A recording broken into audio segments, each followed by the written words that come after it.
recent news, Metal Gear Solid and also Mad Max both dropped the same day. And that's how it's always going to be said. Yes. Metal Gear Solid and also Mad Max. Also Mad Max. Mad Max, which is getting great reviews. Supposed to be, glitchy. But so is all Bethesda games. But it's supposed to be great, open world, just this huge, massive amount of replayability, or maybe not replayability, but amazing amount of things to do. Well, and one of the big things is car combat. Yeah, we haven't really had a good car combat game since a couple of Twisted Metals ago. Yeah, I'll agree. I think that car combat, from what I've heard, is the best part of that game. As you can probably tell, neither one of us have played it. Yet. I will be playing it. I'm a huge Mad Max fan. The new movie was amazing, but it's completely overshined by Hideo Kojima's last game in the Metal Gear series, which is extremely sad. But it brings up a good point. How do you time video game releases when you have something this massive going on? It didn't used to be a problem because in the 90s, 2000s, you would get maybe 100 releases a year. Yeah. So there would be just a couple per week. Yeah. And so even if something was released at the same time, then they were still able to kind of go with each other, because over the next 3 weeks, only 5 other games would be in competition. Yeah, and we're talking about 5 games across 3 to 5 platforms, because you had you had Nintendo, Genesis, and then you had other competitors trying to get in the mark as well, and PC gaming. So you didn't have. Now we pretty much have 2. When it comes to console gaming, you have 2 giants and Nintendo on the side. But you have 2 giants that are competing with multi-platforms, and Nintendo consistently putting out good content, at least. But how do you put out? I mean, I think it's unfortunate for Mad Max, and I think it's going to be unfortunate later this year. Fallout 4 drops the same day as Tomb Raider. And Tomb Raider is...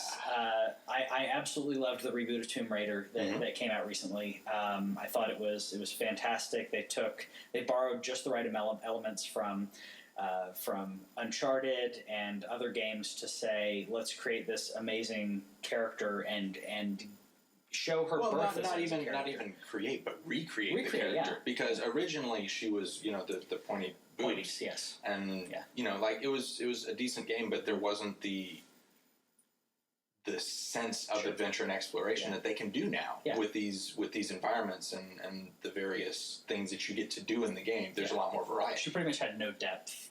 She in the original games, she would find things, and that was about it. But that was her character, and now she she can do facial expressions. That's strange. important. but that allows her to be more of a character and less of a proxy for me to explore something. Exactly.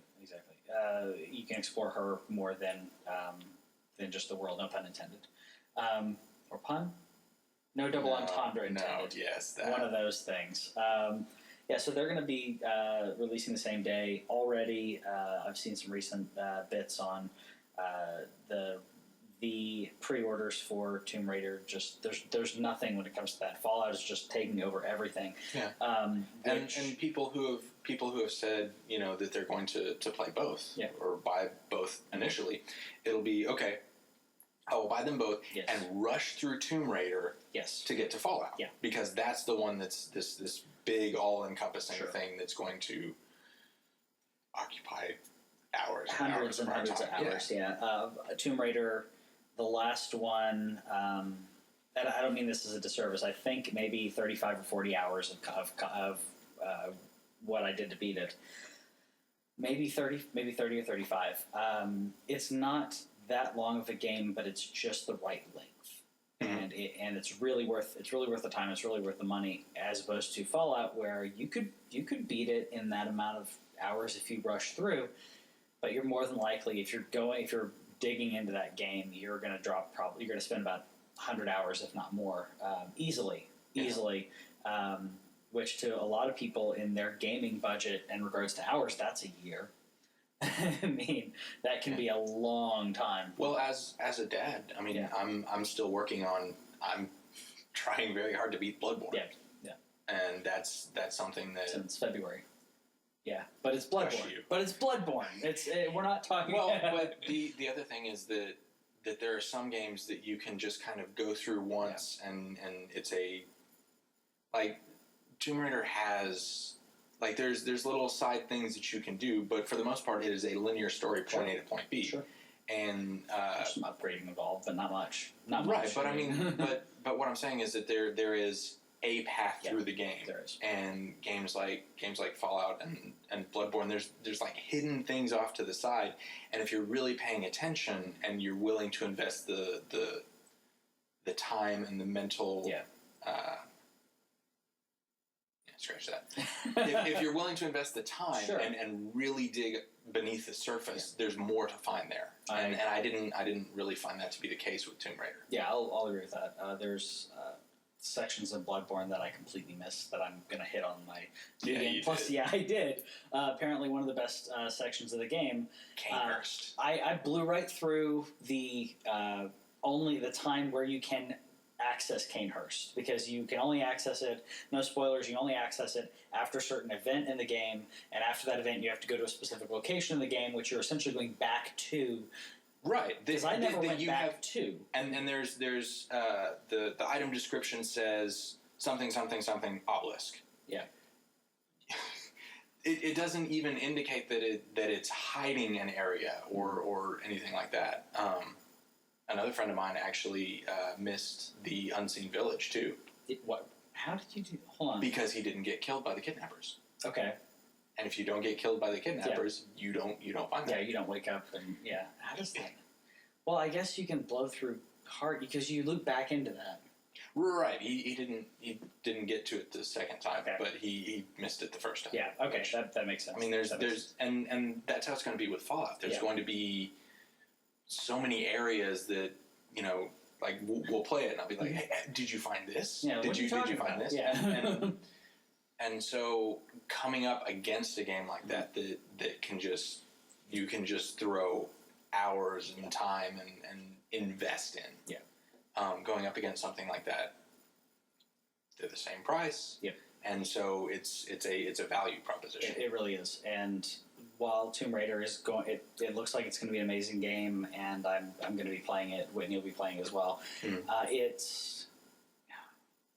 You don't have as much bang for your buck. Where Fallout, I'm playing New Vegas again right now. This is my because of course you are fourth run through New Vegas. Not beating New Vegas, not beating it 4 times, but fourth time starting from the beginning, trying out different characters and different interactions. And this time I'm playing someone with no charisma who just shoots first and doesn't care about anything, which I'm not used to doing. So it's really, but you can play that game however you want. I'm really hoping Fallout's going to be that way, where I can do whatever I want. I can play the character, as a suave guy who talks his way out of situations, or I can just say, I don't want to talk to you. Boom. Well, and they've also talked about the city building and the customization options that are available just in the weapons. I don't even remember the number, but it was dozens of options, hundreds of possibilities. Yeah. And so it means that you and I will have different experiences, and there will be more to talk about there. Sure. Because in a game like Tomb Raider or Uncharted, you're going through and you reach, you go through each part, and we can talk about, do you remember this moment? But I'm not going to have a story that you didn't also experience. Yeah. And with Fallout, or going back to the original topic with Metal Gear Solid, these are stories and experiences that are as much about what happens in the game to your game and your character as it is to the story you're being told. I agree, which is why I think that one of the big things that some people who aren't into gaming or aren't into it as much don't realize why streaming is so prevalent right now. You can do a playthrough of that game that's completely different than mine, so Twitch and other venues are there for you to be able to Ustream. I don't know if people use it. It's a thing. it's an option on my PlayStation, but have a good one.